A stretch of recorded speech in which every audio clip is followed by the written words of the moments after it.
let's do our, oh, you know what I want to do? This is not very, oh, that's not what I want to do. I'm so challenged, guys. So very challenged. Okay. Let's do our prayer before study.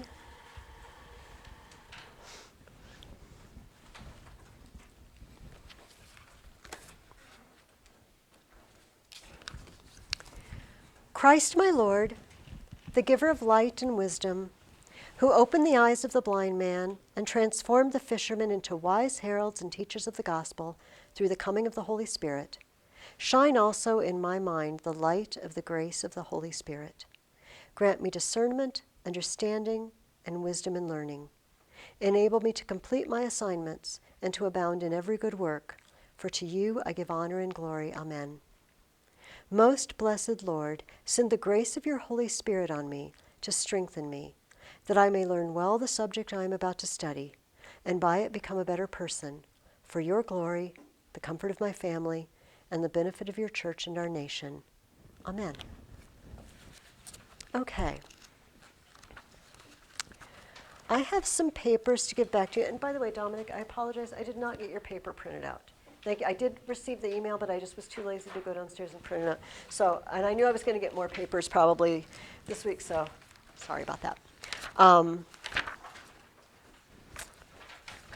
me find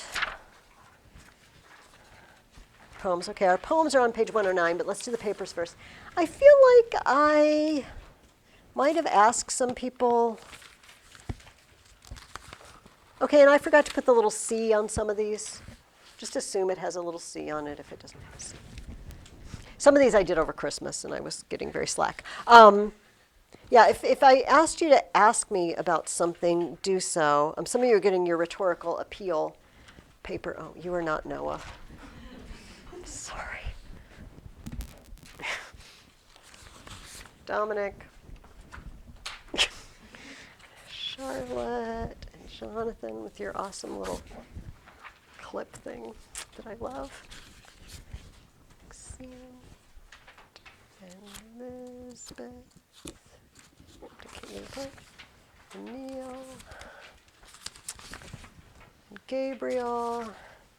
And Nathan. And I apologize if you thought you were getting a paper back from me. Are these all the papers from? All right. Does anybody have papers for me today? Okay. Okay. Actually, isn't that the one I just gave back to you? The one, is that the Tale of Two Cities? Yes, these are the Tale of Two Cities papers from the people that weren't here last week. Oh. No, we have a Summa. Oh, you have a Summa.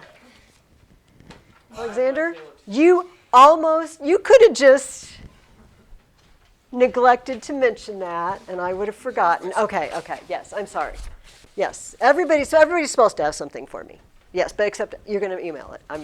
We're now tracking with each other. We're in sync. Okay, does anybody have papers that I have not grabbed? Okay, awesome. Oh, thank you. All right, are we good? You're not good. All right. Okay. We are going to start a new paper, but it's not going to be due next week, okay? So you don't have any kind of outlining and getting ideas is all you're doing for me this week, in addition to reading. But let's start out with our poetry. Some of you may remember that you did my medieval year last year, that when we were reading the Divine Comedy, or actually some of you also might remember I mentioned this when we were reading the Iliad and the Odyssey some years ago, that a later English poet took Odysseus, Ulysses, and he took the Odysseus or Ulysses that's in the Divine Comedy, he's, I gotta go wander the world and explore because I'm awesome and there's so much to find out and who cares about my family and, that sort of thing. And then a poem called Ulysses, and I read part of that. That's Alfred Lord Tennyson. That's the same poet that we're reading 3 poems by today. I some of you are poetically inclined. Are you, Mary? Like Catherine, too? I think he was the poet laureate of England in his time. So he was the official poet of England. And I picked 3 of them. I'm going to read each of them. And for the first one, break, break, break, here's my questions I want you to think about. Why does he keep saying break, break, break? Can he not think of another word? Does he need a thesaurus for Christmas? And is he happy or sad? Those are the only 2 things to think about. Break, break, break on thy cold gray stones, O sea, and I would that my tongue could utter the thoughts that arise in me. Oh, well for the fisherman's boy that he shouts with his sister at play. Oh, well for the sailor lad that he sings in his boat on the bay. And the stately ships go on to their haven under the hill. But oh, for the touch of a vanished hand and the sound of a voice that is still. Break, break, break at the foot of thy crags, O sea, but the tender grace of a day that is dead will never come back to me. Let's take the easy question first. Is he happy or sad? Sad. Why is he sad?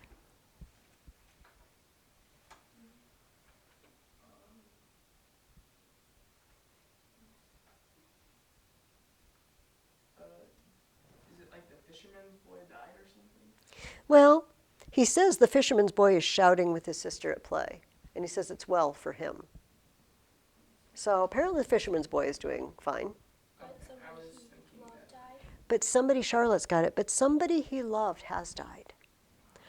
Oh, for the touch of a vanished hand and the sound of a voice that is still. Somebody's gone, right? And then he finishes out, the tender grace of a day that is dead will never come back to me. Now, what do you think is up with the break, break, break? Like the waves breaking on the shore. Yeah. And do they just do it once? Do they ever stop? They don't really ever stop. If you've ever been to the ocean, especially if there's a coast that's rocky at all, it's boom, boom, boom, crash, crash, break, break, break on thy cold gray stones, O sea. How is that image related to the problem in the poem? He has a problem. Somebody he loves is gone. What does that have to do with waves crashing on a shore repeatedly? It's not easy to see the connection right away. Is it the memory of the person that keeps coming back to you? Okay, that is a legitimate way to read it. Like the day that is dead keeps crashing on my mind. Is there an opposite way to read it? Because there are better answers than others, but there's no right answer here. We can't ask Tennyson, which do you like better? Which did you mean? We don't know. In other words, I asked you earlier, did this ocean ever stop? And it doesn't. But what does stop?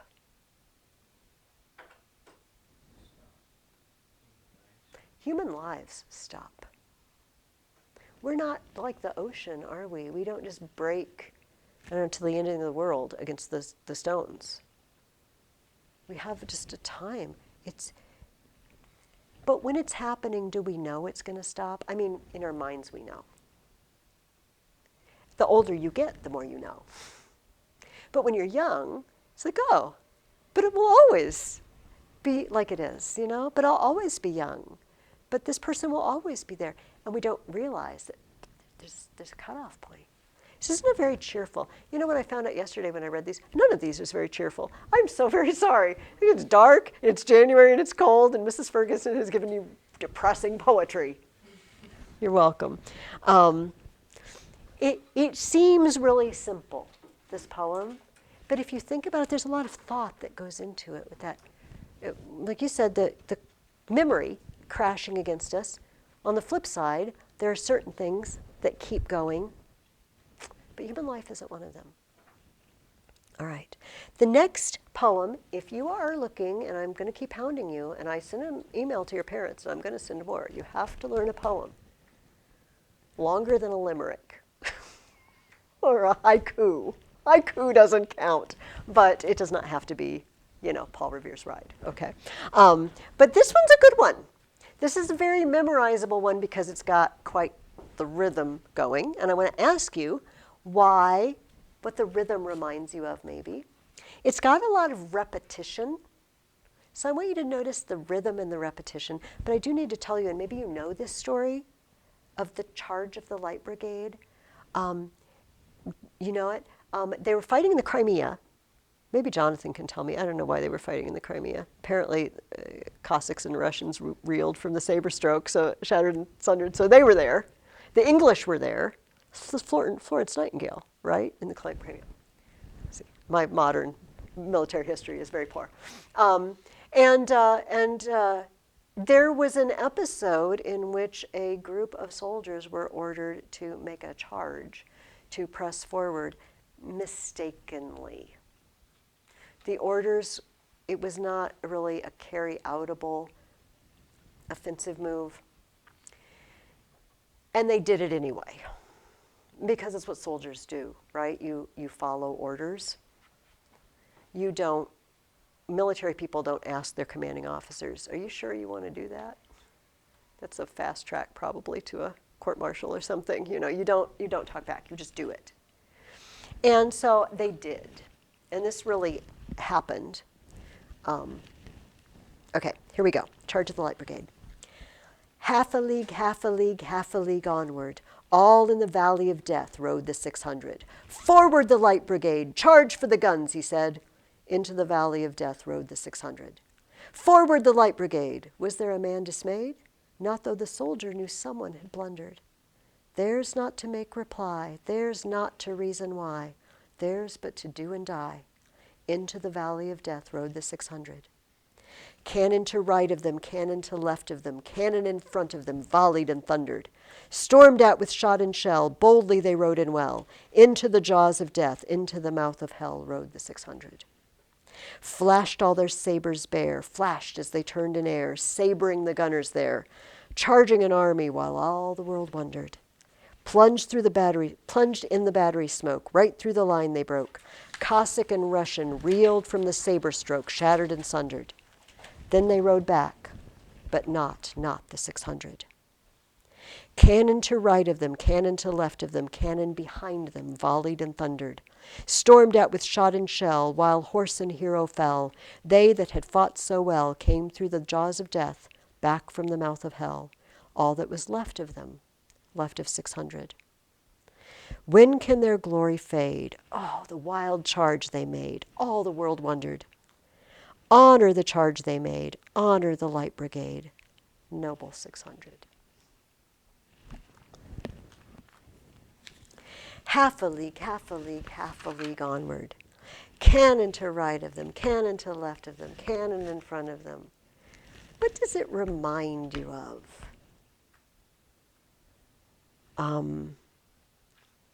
The repetition and does it sound like something that has to do with this poem? Half a league, half a league, half a league onward. Cannon in front of, cannon to right of them, cannon in front of them, cannon to the left. It sounds a bit like the soldiers marching, which is very repetitive, right? The march, march, march, stomp, stomp, stomp. But what would the marching sound like if you were afraid and running away? Would it be steady? No, it'd be faster and be all over the place. But what are they like? Right, they don't stop. These are my orders. This is what I will do. If I die here, I die here, because these are my orders. Do you think that today most people He says, honor the Light Brigade Noble 600. Do you think most people today would say, honor the Light Brigade Noble 600, or would they say, what a bunch of idiots, why didn't they not go if they all knew they were going to die? This is just a feeling I have. Do you think the modern world would say, honor the Light Brigade Noble 600, or do you think they might say, what a bunch of morons? Maybe I'm being too harsh on people today, but what do you guys think? Well, I mean, I appreciate their bravery. Like, none of them turned back. Mm-hmm. Could have also been used for another battle. It's true. Maybe I shouldn't say, what a bunch of morons. They didn't talk back. They didn't say, sir, are you sure you want to do this? But we might be very practical. Well, you lost a lot of manpower there. And we don't say, wow, oh, the wild charge they made.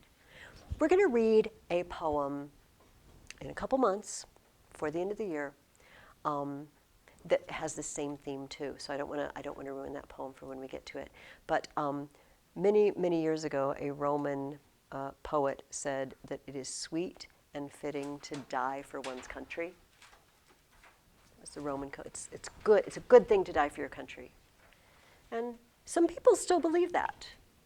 And I'm glad, because we need people to be willing to die for us. My son is one of them now, right, in the Army.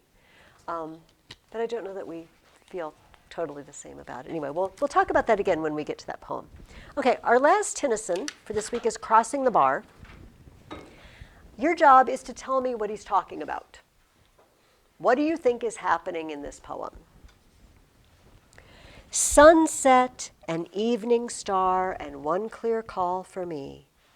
And may there be no moaning of the bar when I put out to sea.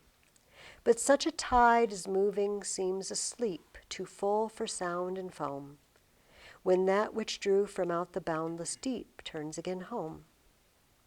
Twilight, an evening bell, and after that the dark. And may there be no sadness of farewell when I embark.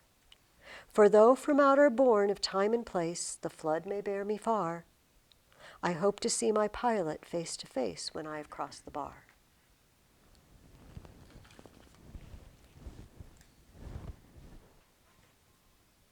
Is he, like, going out to sea? It sounds like he's going out to sea, doesn't it?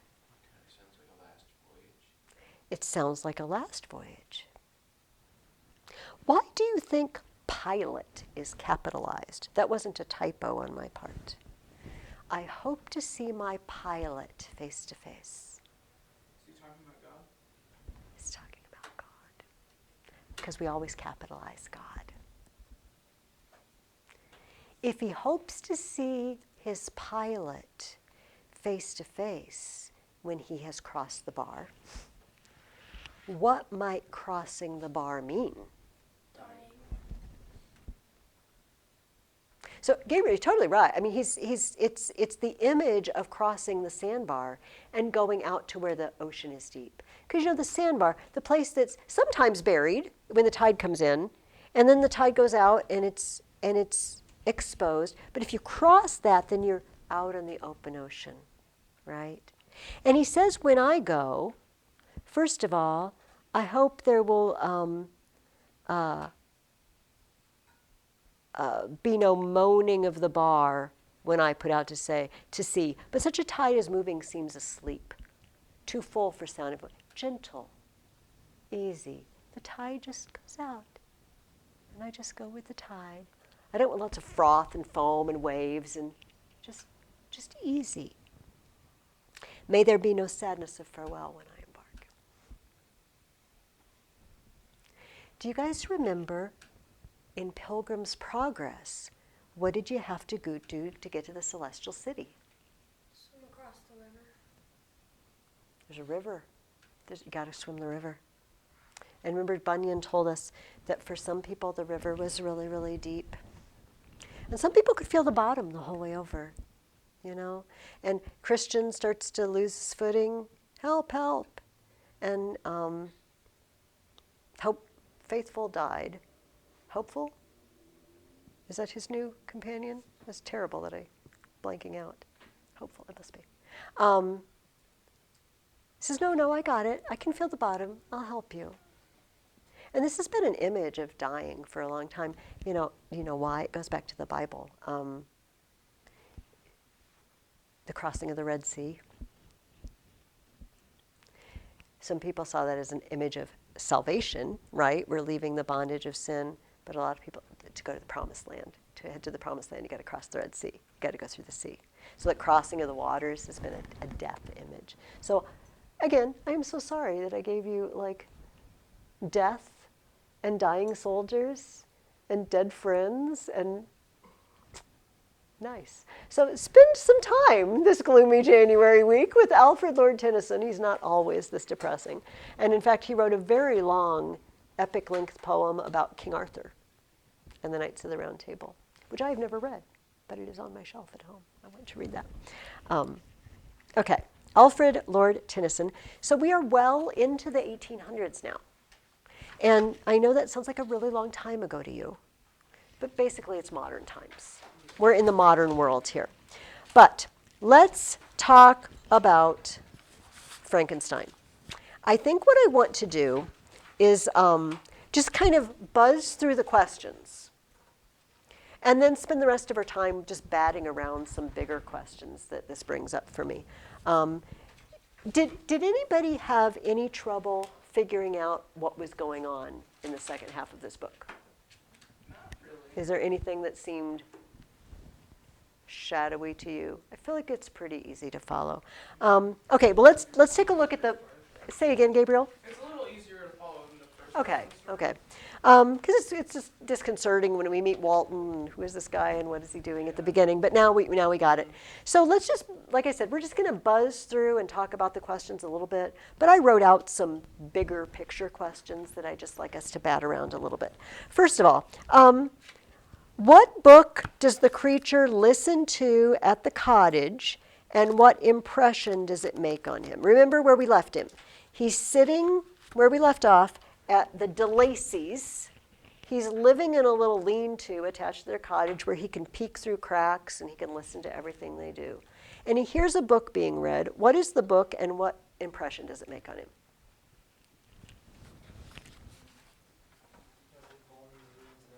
Yes, it's called Ruins of Empires. And how does it make him feel? He's inspired with like strange feelings. Man is so virtuous and magnificent, yet he is vicious and base. Okay, that is the problem. That is the problem. It says, he says, remember what's happening? The creature is talking interminably to Victor in the middle of this book, telling him painfully, step by step, in detail, everything that happened to him. Okay. And he says, I heard this book. I heard of the slothful Asiatics, of the stupendous genius and mental activity of the Grecians, of the wars and wonderful virtue of the early Romans, of their subsequent degenerating, of the decline of that mighty empire, of chivalry, Christianity, and kings. I heard of the discovery of the American hemisphere and wept with Safi over the hapless fate of its original inhabitants. These wonderful narrations inspired me with strange feelings. Was man, indeed, at once so powerful and so virtuous and magnificent, yet so vicious and base? He appeared at one time a mere scion of the evil principle, and at another as all that can be conceived as noble and godlike. To be a great and virtuous man appeared the highest honor that can befall a sensitive being. To be base and vicious, as many on record have been, appeared the lowest degradation, a condition more abject than that of the blind mole or the harmless worm. The creature says, what is up with mankind? I am hearing stories of the greatest and highest nobility. The little kids, the junior high class, is reading, just read last week about Horatius at the bridge, right? And guarding Rome from the armies of Lars Porsena. It's so noble and exciting. I will stand here and keep this bridge. And then today we read about the, assault of Lucretia by Tarquinius Superbus and the most horrible things. That's only one civilization within a short time period. And the creature says, what is man? What is mankind? Are they good? Are they something good? Are they something bad? Because I believe we asked last week, he asks, what am I?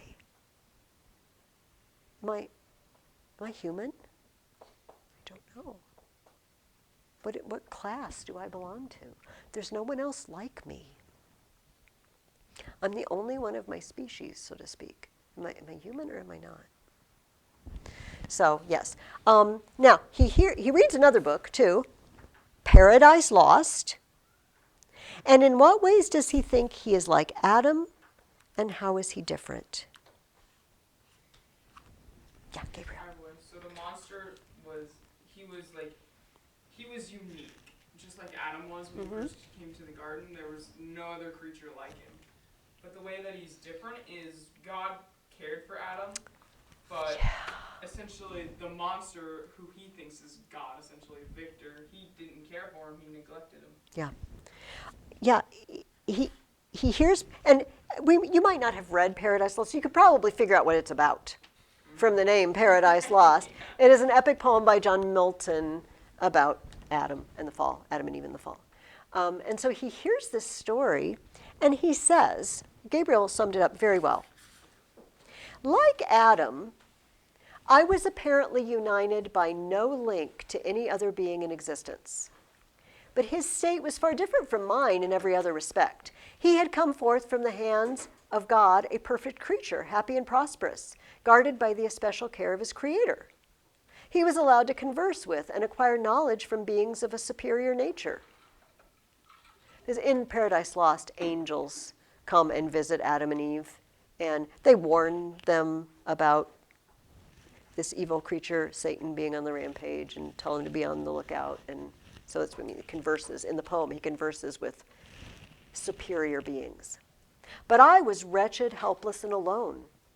Many times I considered Satan as the fitter emblem of my condition. For often, like him, when I viewed the bliss of my protectors, the bitter gall of envy rose in me. Just like Satan envies God and wants to be like God, envies Adam and Eve because they've obviously got a special place in creation and he wants to ruin it. The creature says, sometimes I envied that family. What does he envy? They're dirt poor and they're barely getting by. Just to remind you. What is there to envy?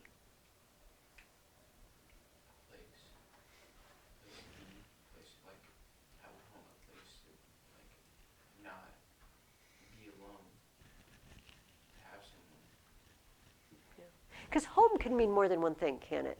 Home is literally a place where you are, but a lot of people would say, that's just a house if you're alone and you have no one to share it with. It takes a heap of living to make a house a home or something, like that. So the creature has a house. It's not really his house, he's squatting in a lean-to, but he has a place, you know what I mean, where he's not being harassed. They don't know he's there, but he has no home. Where he has comfort and people to converse with and people that love him. And so, so just like Satan, he says, I envied them because they weren't alone.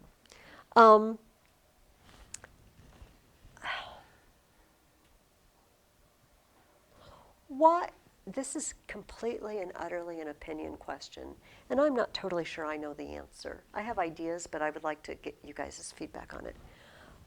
Mary Shelley spends an awful long time telling us the backstory of the DeLacy family.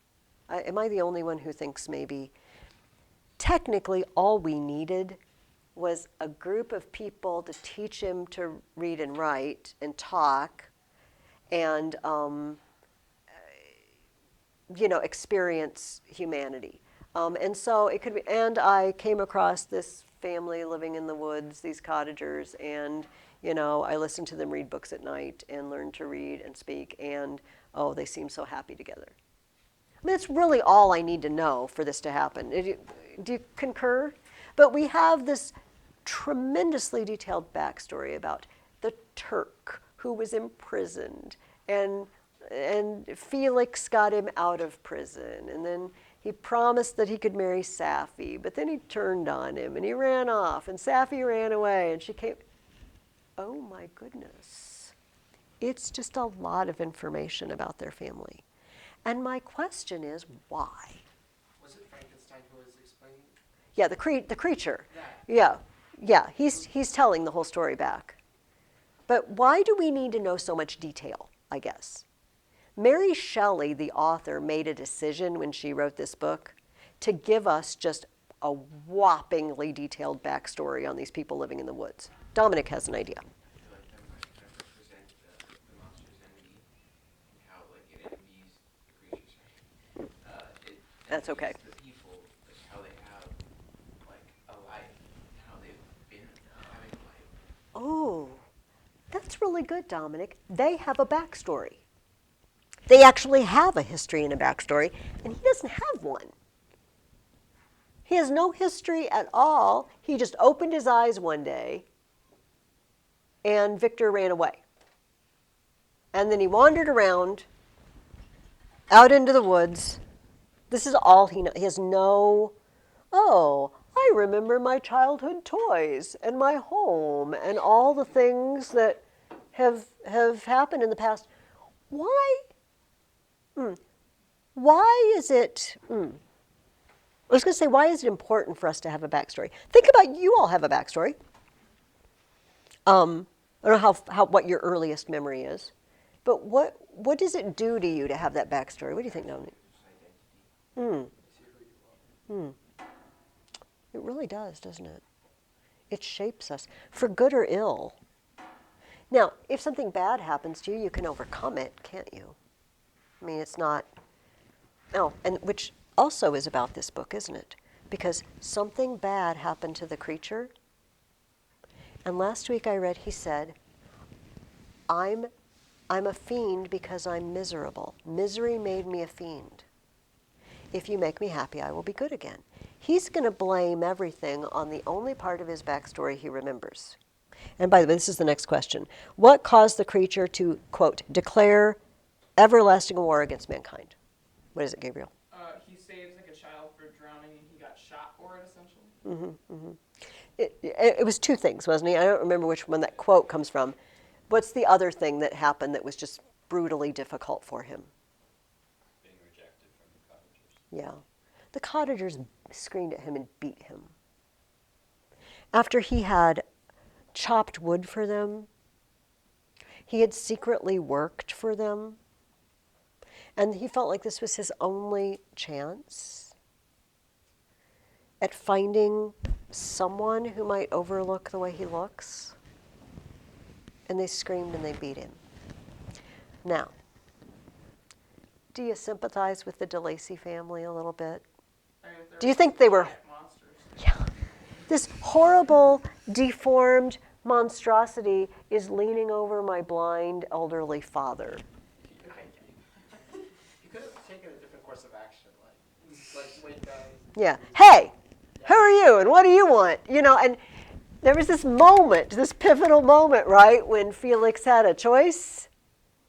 But again, I kind of get it too. If I saw a strange animal next to my small child, I'm going to throw rocks and ask questions later, right?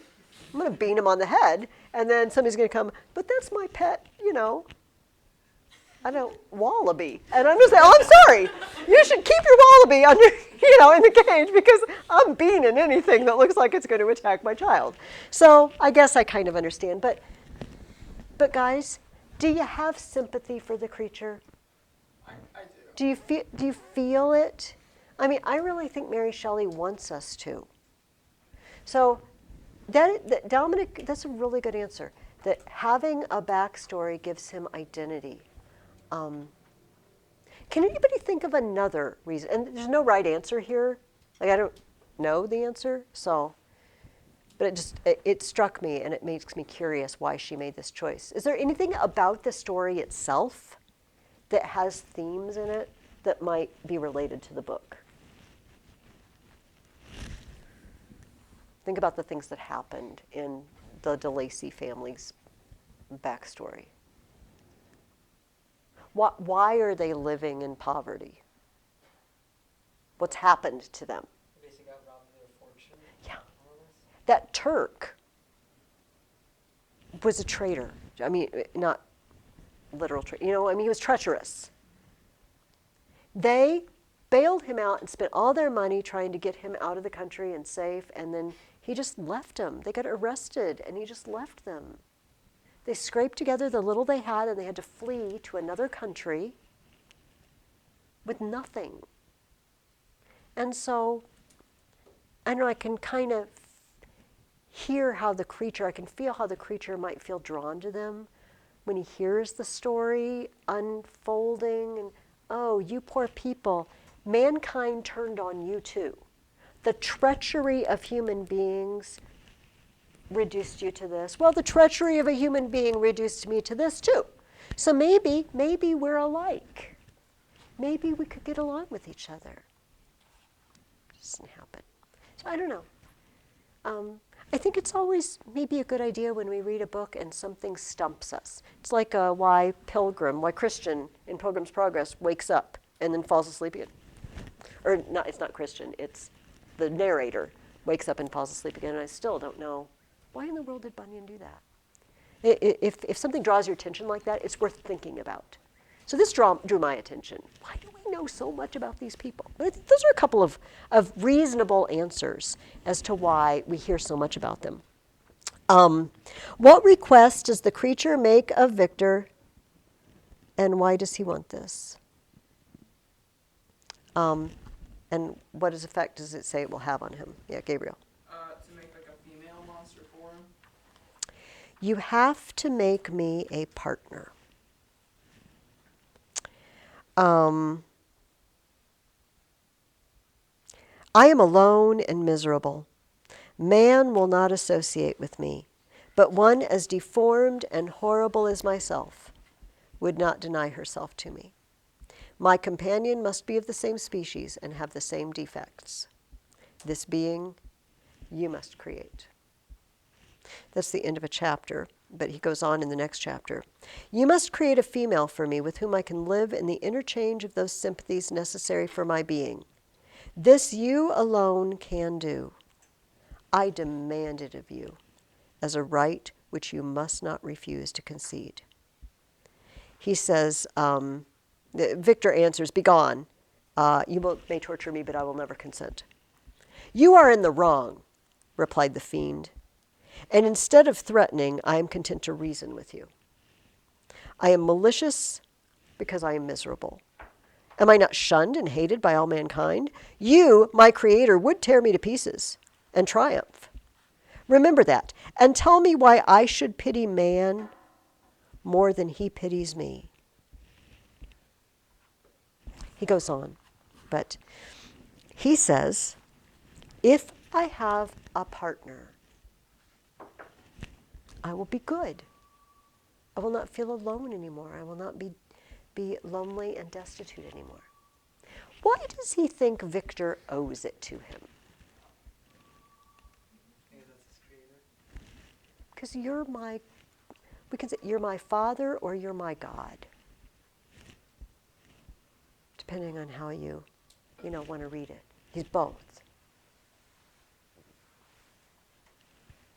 You brought me into this world, and so you owe me something. God, in Paradise Lost, cared for Adam and sent messengers to him and provided him with a place. You didn't provide me with anything. You owe me.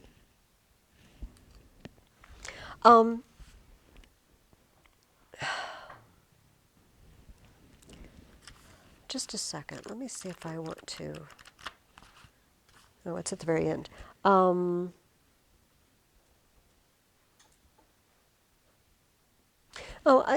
noted a couple of things because we have this many mentions of Adam and Paradise Lost, and I don't know if you spotted a couple of mentions that Mary Shelley makes.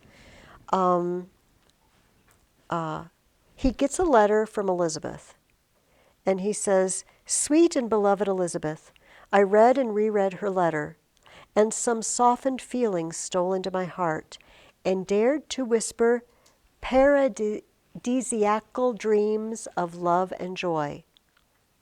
But the apple was already eaten, and the angel's arm bared to drive me from all hope."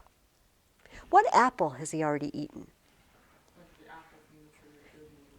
Yeah, but what did he do that was the equivalent of eating? He created. I created life in a way that I wasn't supposed to. I've already committed it. Elizabeth's nice and everything, but I've already committed it. And then, towards the end, he says, like the archangel who aspired to omnipotence, I am chained in an eternal hell. Except that's not the creature, that's Victor. Like the archangel who aspired to omnipotence. Who is the archangel who aspired to omnipotence? Satan. I am chained in an eternal hell. This story, they're living out the fall of man. Do you guys, some of you read Henry V with me? And if you remember in Henry V, in the Shakespeare play Henry V, there are 3 traitors who are going to turn Henry over to the French. And one of them was his best friend, and he gets in his face and says, "But I will weep for thee, for this fall of thine, methinks, is like another fall of man." Turning your friend over to the enemy, not only your king, but your friend, it's like eating the apple. It's like another fall of man. Victor's is creating life. How are Victor and Captain Walton the same?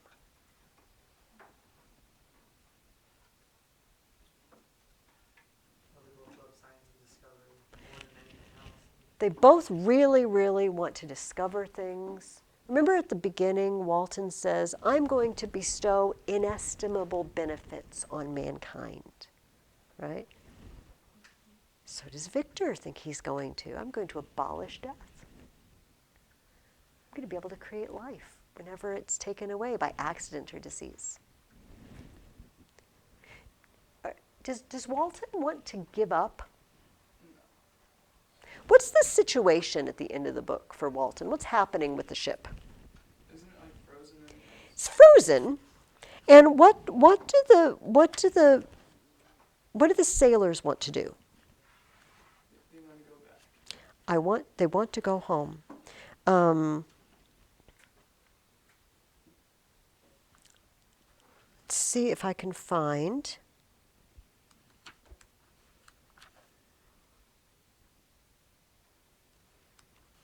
Be patient with me.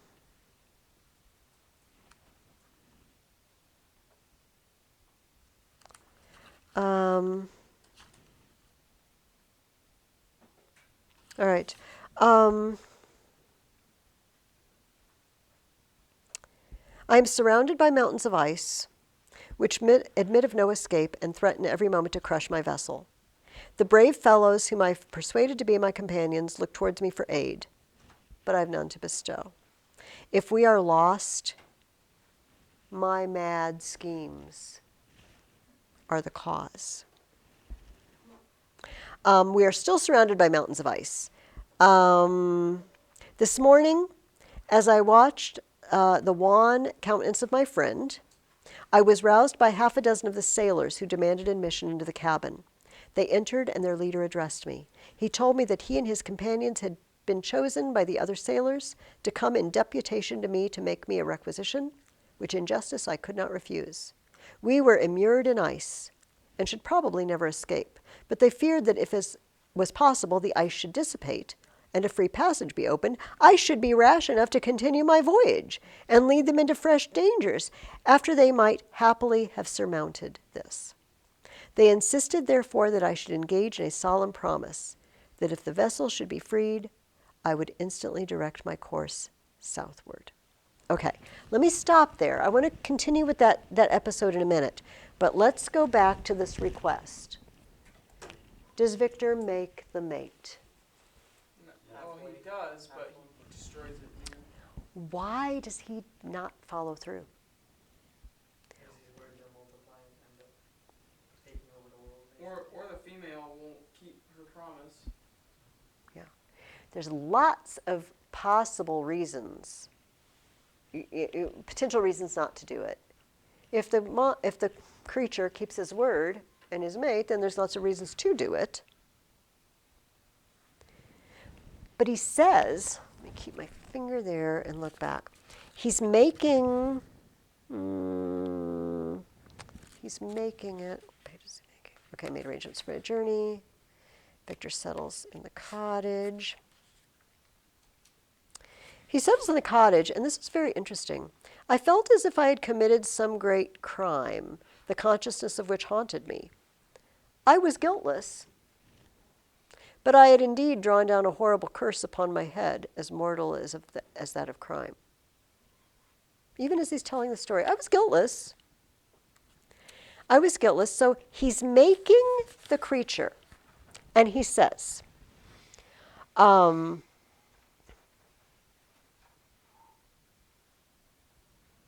gotta find. I trembled and my heart failed within me, when on looking up I saw by the light of the moon the demon in the casement. A ghastly grin wrinkled his lips as he gazed on me, where I sat fulfilling the task which he had allotted to me. Yes, he had followed me in my travels. He had loitered in forests, hid himself in caves, or taken refuge in wide and desert heaths. And now he came to mark my progress and claim the fulfillment of my promise.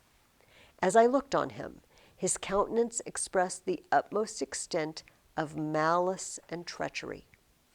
I thought with a sensation of madness on my promise of creating another like to him, and trembling with passion, I tore to pieces the thing on which I was engaged. Okay, here's my question for you guys. His countenance expressed the utmost extent of malice and treachery. He's got this evil grin as he looks in. Right. Remember, we are reading a book that is a letter from a guy to his sister in which he writes down stuff that Victor told him, all right, about something that happened. Is Victor an unbiased source? Like when he tells the story? No. How does he feel about this whole story? How does he feel about the creature? That it's evil. It's evil. It's hideous. It's horrible. I've sinned against God, even though he keeps saying, but I was guiltless. But he's not rationally unbiased. He's like, well, on the one hand, he is rather unpleasant to look at. On the other hand, he did, express a desire for companionship, and he has a point about the fact that I just abandoned him, and he's not like that. So my question is, and he looked in the casement with a face of malice and treachery. Was it a face of malice and treachery? So he's looking in, he's making me a wife. How might he be feeling? You might be feeling happy. Yeah. Maybe happy on his face isn't the best look. I'm not even going to try. He looked at me with a face of malice and treachery. But did he? See what I mean? Like, Victor, do you even know how to read your creature? After that very, very long story, do you still not understand where he's coming from? No. So, here's another mystery moment. Now, I want to go back to where I was reading before, where the mutineers came to Walton and said, we don't want to go anymore. If we get out of the ice, please take us home. And it says, Victor roused himself. His eyes sparkled. His cheeks flushed with momentary vigor. Turning towards the men, he said, what do you mean? What do you demand of your captain? Are you then so easily turned from your design? Did you not call this a glorious expedition? And wherefore was it glorious? Not because the way was smooth and placid as a southern sea, but because it was full of dangers and terror. Because at every new incident your fortitude was to be called forth, and your courage exhibited, because danger and death surrounded it. And these you were to brave and overcome. And now, behold, with the first imagination of danger, or if you will, the first mighty and terrific trial of your courage, you shrink away, and are content to be handed down as men who had not strength enough to endure cold and peril. And so, poor souls, they were chilly, and returned to their warm firesides. What? That requires not this preparation. You need not have come thus far and dragged your captain to the shame of a defeat, merely to prove yourselves cowards. Oh, be men, or be more than men. Be steady to your purposes and firm as a rock. They retired, and I turned towards my friend, but he was sunk in languor and almost deprived of life. How all this will terminate, I know not, but I had rather die than return shamefully, my purpose unfulfilled. What advice did Victor just give the sailors? What are you, a bunch of wimps? Are you going to give up now just because you're stuck in some ice? And here's what I ask myself. I get to this part of the book. Like, did Victor learn nothing? He's pushed those boundaries. Don't give up. Don't admit defeat. Keep exploring. Keep moving forward.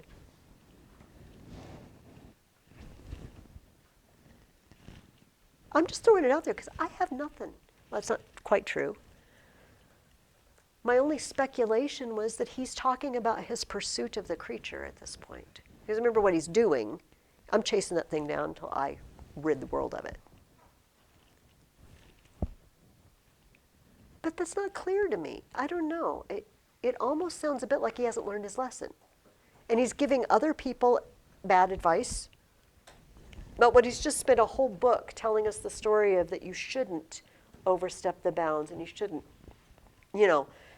boldly go where no man has gone before at the cost of countless lives, perhaps. Guys, I don't know. Victor confuses me a little bit.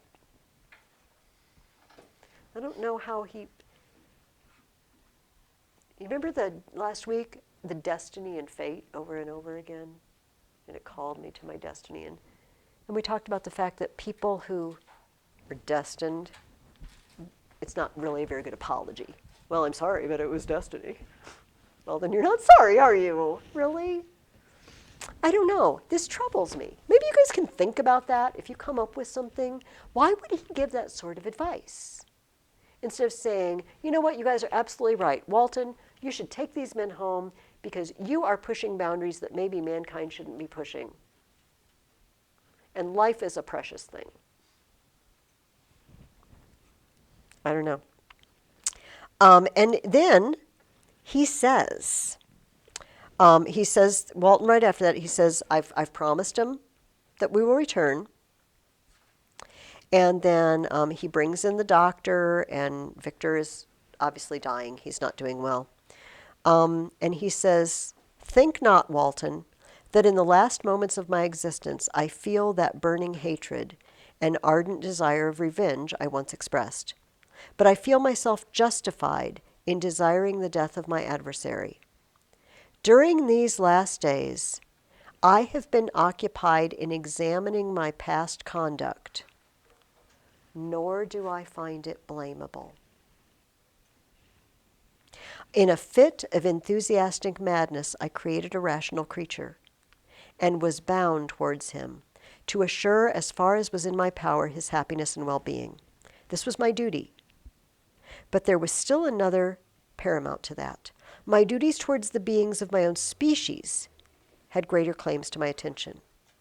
Urged by this view, I refused and did the right thing to create a companion for the first creature. So when he says my past conduct isn't blamable, does he only mean not making a mate? Or does it mean none of his past conduct is blamable? Again, I don't know. Have you ever had really, really ambivalent feelings about something? I mean, just so ambivalent that you can't decide whether you like it or don't like it, or just you're really, really on the fence. And at one moment you think it's really good, and another moment you think it's not. I'm trying to think of an example for myself. Maybe not very often. Usually we swing one way or the other way, you know. But he seems very, like, yeah, push those boundaries. I may be the world's greatest living scientist, but a bunch of people are dead because of me. Guys, I just don't know. The last question I asked you is, in chapter 1, Victor describes his childhood. He says he was his parents', quote, innocent and helpless creature, whose whole future lot it was in their hands to direct to happiness or misery, according as they fulfilled their duties to me. How does this relate to the book's plot? I asked you. Gabriel, tell us. So, Victor's parents kind of took care of him, and they led him to, well, happiness. But Victor, he kind of neglected his duties of being essentially a parent to the monster. So. Yeah, it was, we could rephrase that, couldn't we? It was in Victor's hands to direct the happiness or misery of the creature, according as he fulfilled his duties towards it. You can't make something sentient and then just dump it.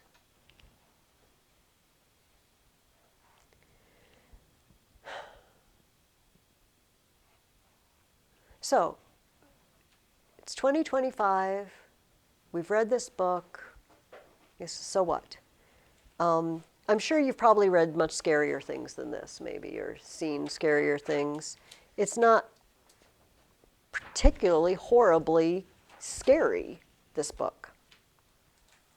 Though, if it's not great for horror literature, if you're into that sort of thing and you like a good scare, you know, what is it for? And so, do you think that today there is science that pushes boundaries that we shouldn't push? Mm-hmm. And what happens if we do and when we do? There's going to be consequences. Can you think of a specific example Uh, of something questionable, scientifically questionable, maybe? Maybe the atomic bomb, maybe? Oh, that's a good one. That apple has already been eaten as well, hasn't it? We can't do anything about that. You guys, did I tell you I watched Oppenheimer? Was this the class we talked about that? I think so. It might have been. And it wasn't, necessarily a history movie.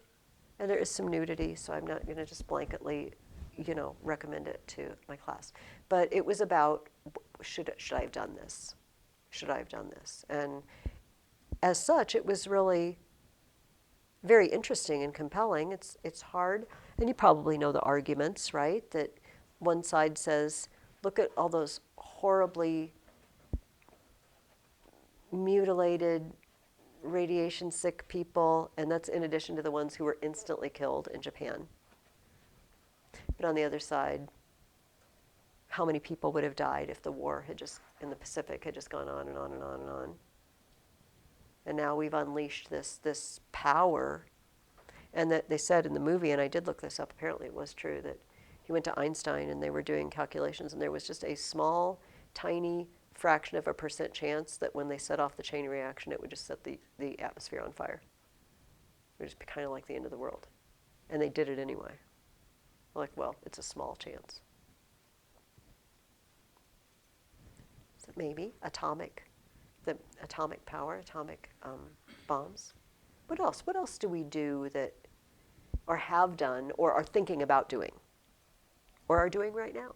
I guess like cloning or transhumanism is a problem as well. See, cloning is weird. I think they've tried to put a stop to it.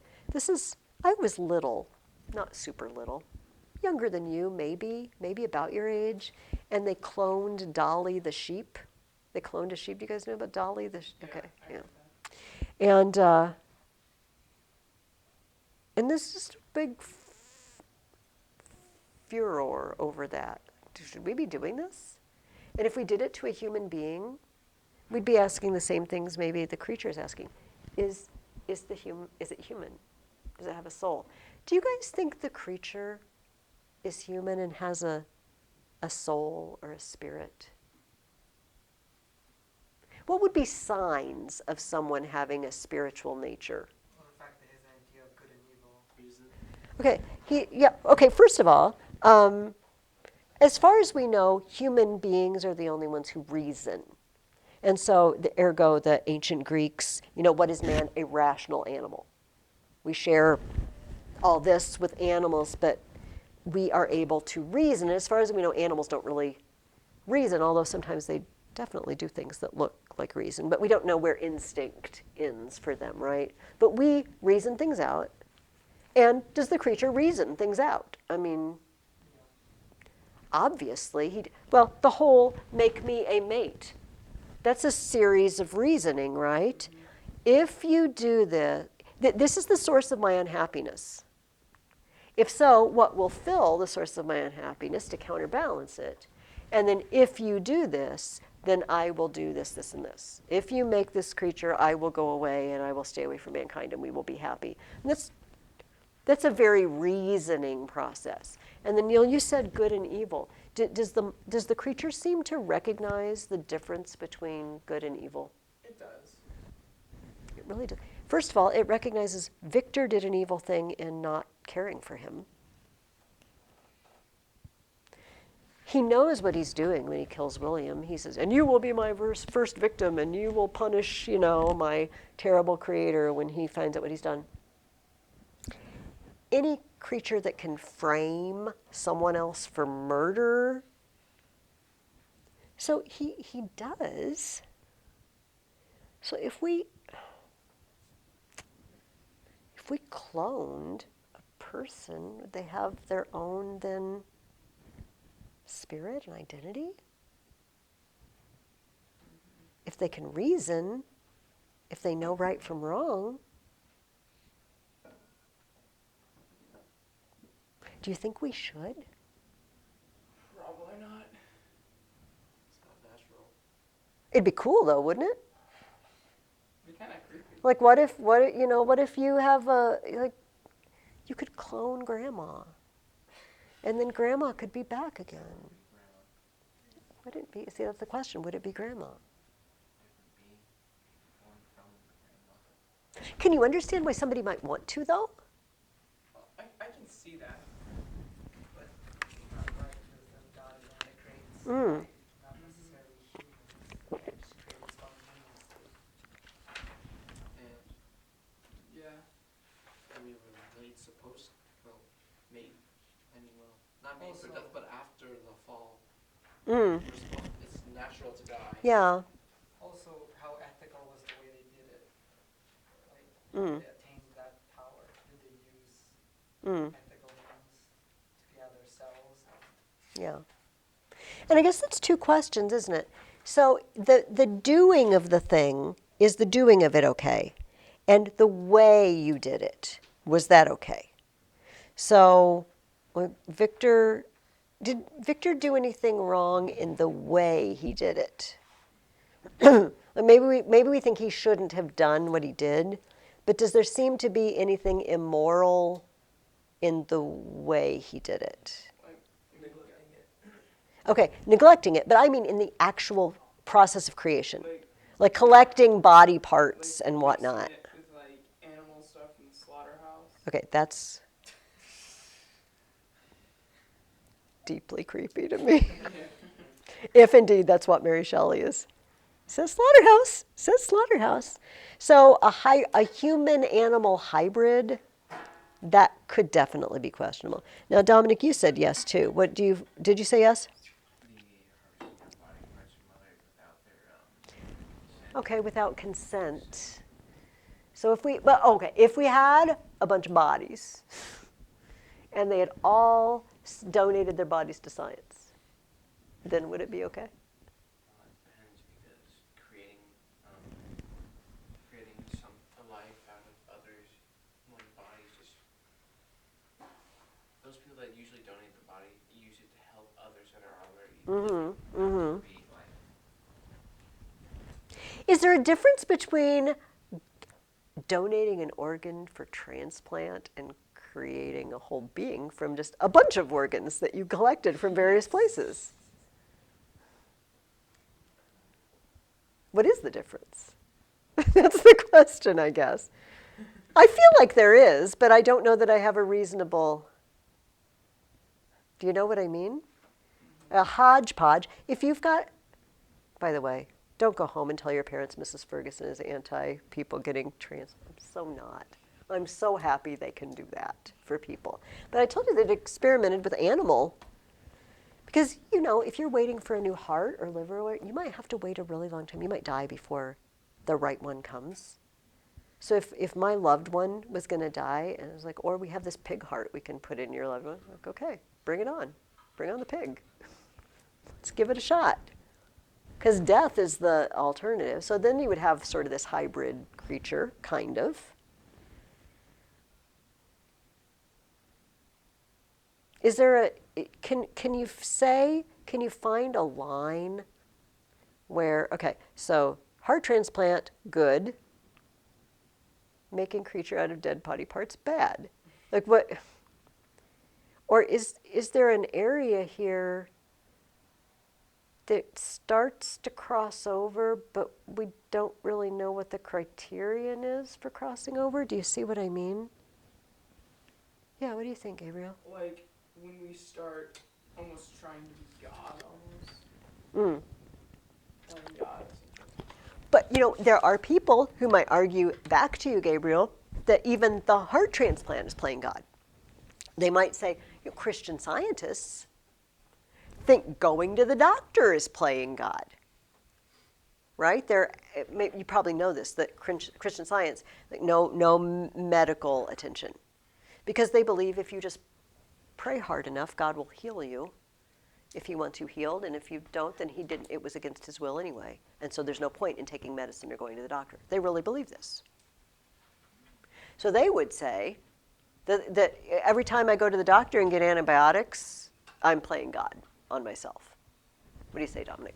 It's moral and spiritually correct to actually try to stay alive because in the end we're supposed to try first to live out our lives the best we can and help others. And we can't do that if we're sickly and dying. This is true. So, at a point, there is a line that we cross that is, literally playing God by creating life. And God is the one that creates life between a man and a woman. And if we cross that line of getting rid of like half the process, that's playing God. So maybe our line that we're looking for is helping a natural process versus taking over and going beyond a natural process. 'Cause medicine helps a natural. Even Hippocrates, the ancient Greek, said, doctors don't really heal anyone. They make conditions in your body favorable for your body to do the healing itself, right? So they rid it of whatever it is that's keeping your body, your immune system from kicking in or whatever. So that would be helping a natural process, but then bringing something to life. What we resuscitate people who have stopped breathing and their hearts have stopped beating, and they do the paddles, and they shock them back. So, and So it's called different, like the classifications of death. Like certain things die later, like brain death. brain. That's one thing. Like And if you've been gone, if your heart hasn't been beating for a certain amount of time, or you haven't been breathing, you're probably not going to be okay if they do bring you back. But I watched a movie once, one of these trashy sci-fi movies that I'm fond of finding, and I have no idea what the name of this movie was. I don't recommend it, but it was a bunch of young people, and they were scientists, where they wanted to explore. They would induce death and then bring them back. Yeah, it was like that. There were several movies like that. I've never actually seen Flatliners, but is that an okay movie? Is it pretty good? This was a knockoff. This was a Flatliners knockoff. But they brought people back in this one that I saw, and they weren't normal. Like some of them had been dead too long, and they just weren't. They weren't the same person anymore. Something had happened to them, and they weren't normal. Anyway, this reminded me of that, like crossing that from a natural process. It's really hard. Now, I'm going to throw something out there, and I'm not going to follow up on it because I feel like it's controversial. I don't know. But we do things like test tube babies, okay? In vitro fertilization. So couples who can't have a baby can have a baby. And who would say that is a bad thing? But yet, it's kind of weird, right? That you're creating a baby in a lab. So I'm just going to throw that out there. I'm not going to make a pronouncement. Please don't tell your parents. Mrs. Ferguson said it was evil, but I am ambivalent. Like, I understand the desire, but I also have concerns. Is it liturgically incorrect? In a certain way, yes, because the problem with test tube babies is that you create multiple cells. And you discard the ones that. So you technically created Yes. life multiple times and only chose one to live. And Yeah. you killed off everything Yeah. else. So. Does that thing have a soul? Because it was made not by God, who put a See. soul in it. And then on the flip side, I knew a lady who was born that way. And it was just, these are hard science questions, right? Now, a big thing, it's big in the news now, we have created not life exactly, but intelligence, right? AI. Is that one of those boundaries? Do we want machines who can mimic our thought process so well that we have trouble distinguishing? And if so, and you've all seen the movies, right? There's a bunch of knockoffs of this too. You know what happens. You know what happens, always. They go bad. Yeah, Dominic. The chances for an AI to actually develop something like a consciousness would have to be so incredibly complex, because the human brain is one of the most complex objects ever found in the universe, just due to the fact of, well, the brain in general, but just due to the fact of how compact and dense it is, and the fact that we can barely study it because of how much information it would take, how much information space it would take up to actually scan through the brain. So actually recreate consciousness in itself in that way, it would take, I don't know, probably at least hundreds upon hundreds of years. But of course, there are things that we do now that people of the past thought were unlikely. Do you know what I mean? I agree with you. I mean, we didn't read this part in Descartes. Do you remember the discourse on method? And he was briefly talking about not AI,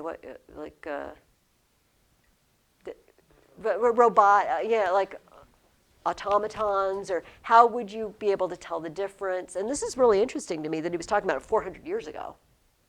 How would we be able to tell the difference between something human and something mimicking the thought processes of human? So, but I think that the reason it makes a good sci-fi movie is because it's plausible.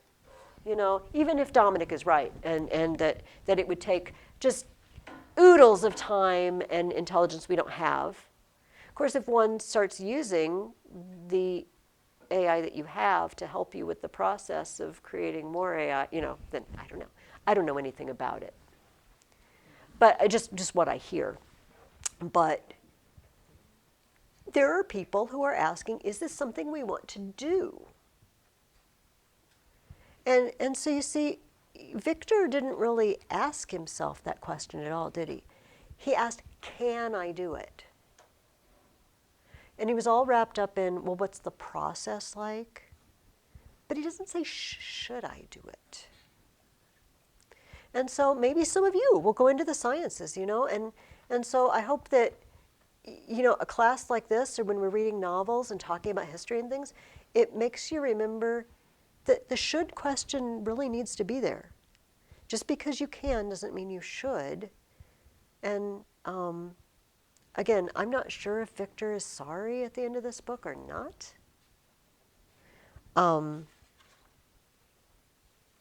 Does this book have a villain? I mean, And if so, who is the villain? like, in a sense, like, well, Frankenstein, the monster a little bit for murdering his family in that sense. Mm-hmm. But also in the sense that Victor has just completely, like, just disregarded this creature and has, like, essentially destroyed everything. Yes, So if yes. you look at it, they can both be villains.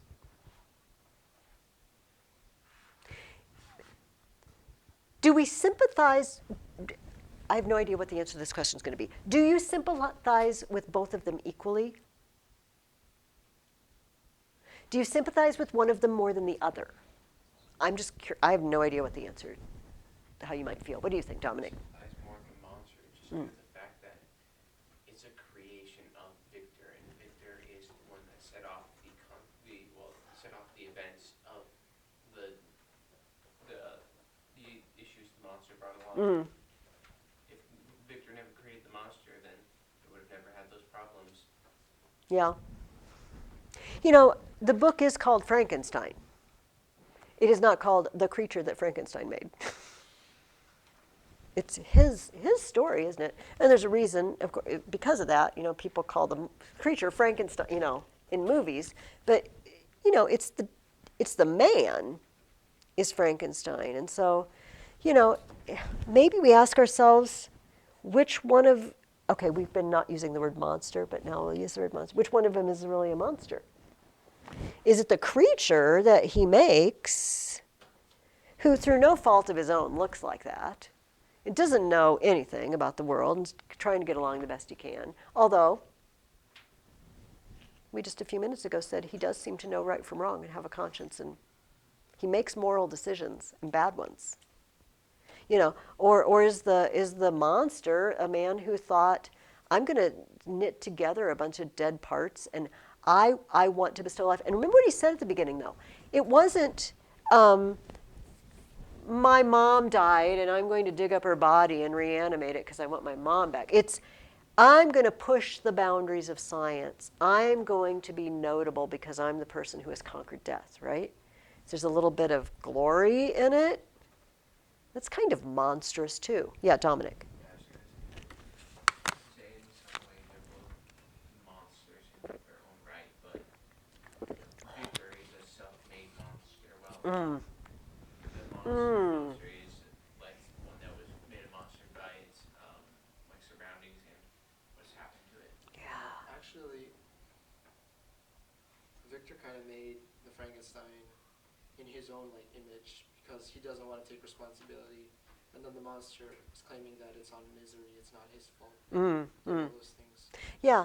The monster also takes no, monster, creature, whatever, takes no responsibility for his actions, does he? This has always bothered me a little bit.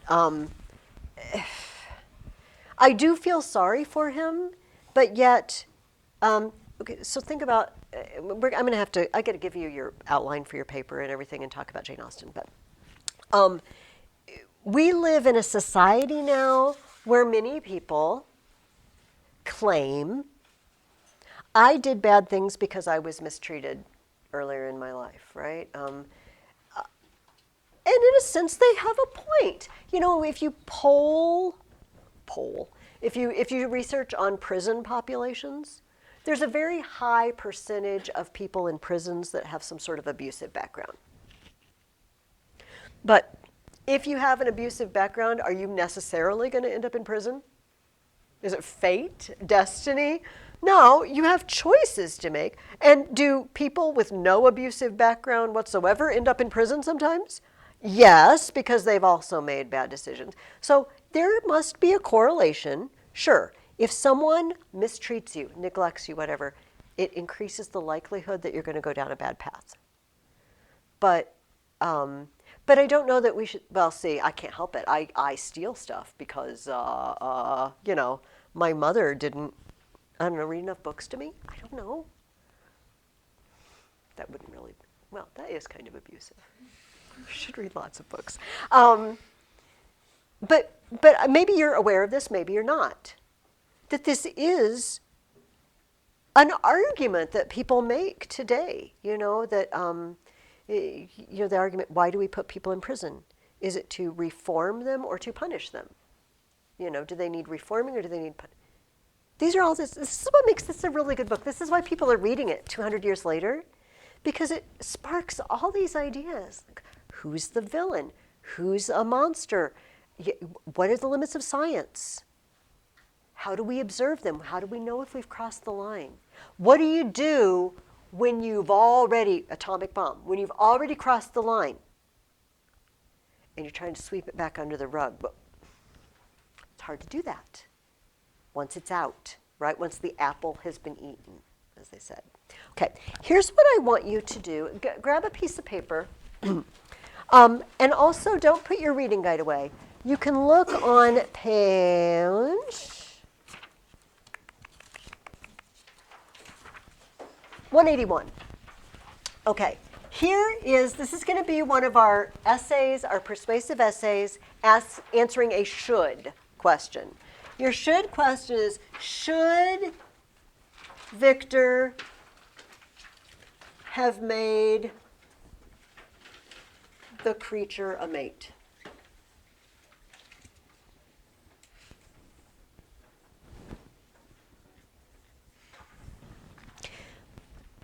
You need to jot that down. Now, what I'm about to write down under it, you don't really have to write down because it's on page 181. If you just want to look in your reading guide on page 181, the rest of this, you're good. We're going to have 6 paragraphs instead of 5. Some people have asked if we could add the refutation, and this seems like a really good time. Partly because the middle chapters of Frankenstein give you a whole list of reasons, pro and con. You don't even have to make all of them up. If you just look back and see what the creature promises and what Victor fears, then you've got a bunch of ready-made answers. But you could probably come up with some more on your own. So on page 181 in your reading guide, you see we have an introduction. And by the way, I'm not collecting these next week. This is 2 weeks. And if you could just get some ideas and outline them this week, then the next week all you'd have to do is write the paper, and it would give you a chance to come back next week and ask questions. I want to argue this, but I can't think of enough good reasons. Can you help me? All right, and then we can help each other. So you know what is an introduction. It's right there. The backstory. How much does your reader need to know? We did this with Tale of Two Cities, right? It's a book. It's an author. It's roughly what it's about. And what's your position? In this book, the creature demands to have a partner created for him. But Victor should not have made the creature because of blah, blah, blah. And Victor so should have made that creature because of blah, blah, blah. Then we have 3 paragraphs. This is on your outline. Proof 1, proof 2, proof 3, right? Some of you have done this with me for years now. You know this very well. We're going to have 3 reasons why the answer is yes or the answer is no. And each of those reasons needs to be backed up. So for example, you might say, Victor should not make the creature a mate because the creature is not to be trusted. You can't trust his promises. Well, then give me 3 examples of why the creature is not to be trusted. Hello, murdered Henry, murdered William, framed Justine. It's not hard. The section we're going to add, the new section, I think some of you have done this with me, is the refutation. It's on your outline. Give an argument for the other side and then tell me why it's wrong.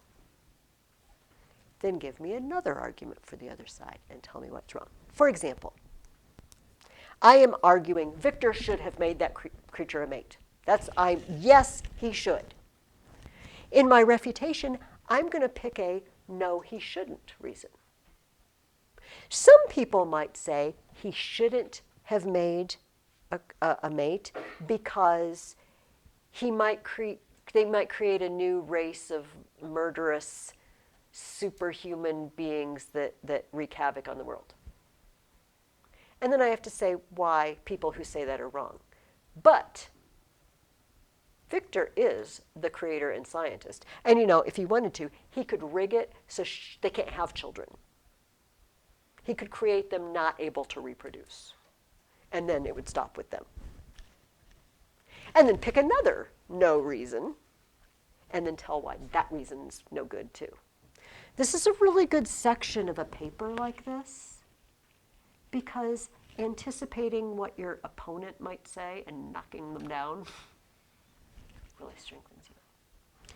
And then we have a conclusion. We've done a lot of conclusions together already. Does this make sense? So what is your job? What does this week look like? Well, first of all, you need to write down as many reasons as you can think of. Yes, he should, or no, he shouldn't. That's where we start. Again, Mary Shelley gave you a bunch. If you look at those chapters where he's saying, and Victor, if you make her, I will go away, and I will not be lonely, and I will be good, and we won't bother people. And then in the next chapter, Victor says, yes, but he's not to be trusted, and what if they go on a rampage? And you can write all those down out of the book, and then see if you can think of any others. For example, if it's morally wrong to have made one, it would be morally wrong to make two, so you could explore that. Then after you get some ideas written down, pick a side, and then pick 3 top strong arguments and see if you can support them. Then go to the other side and grab 2 arguments from the other side that you didn't pick and see if you can knock them down. And so this is a note-taking week, right? But if you had that, if you had an outline with, I've got my reasons and my 3 supports, and I've got 2 things I'm going to refute, basically that is your paper. And then the next week it's going to be really, really, really easy to write. Okay? Next week we're going to add something new to our parallelism and antithesis, and I think it's alliteration. But I'll remind you of that next week, because I don't expect you to be writing the paper this week, okay? Any questions? Is that clear? So everybody knows you don't, just an outline is what we're working on. You could start writing if you wanted to, but this is basically, if you get that far, you're good. Also for next week, we are going to begin reading Emma by Jane Austen. Have any of you, ever read Jane Austen before? Have you read Emma before? Oh, I'm sorry. Have you read all of them? Have you read all of Jane Austen? See, I haven't yet. You beat me. I need to. Do you have a favorite? Probably Persuasion. Okay. See, that's one I haven't read. I'm going to read my Jane Austen. Jane Austen was English, and she never married, and she published 5, just the 5, right, novels, not under her own name during her life, because it just wasn't, women unmarried out in the publishing world, it just wasn't really a thing. But then after her death, and she died at the age of 41, I believe, just really young.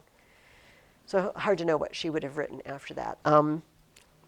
4 years ago, we were doing this, and my husband and I watched a movie version of Emma, the more recent one, and my husband said, "Are you going to make teenage boys read this?" I said, "Yes, I am." It's very different. Jane Austen is not lumbering creatures, and although Pride and Prejudice and Zombies, if you want to visit that. She's very subtle.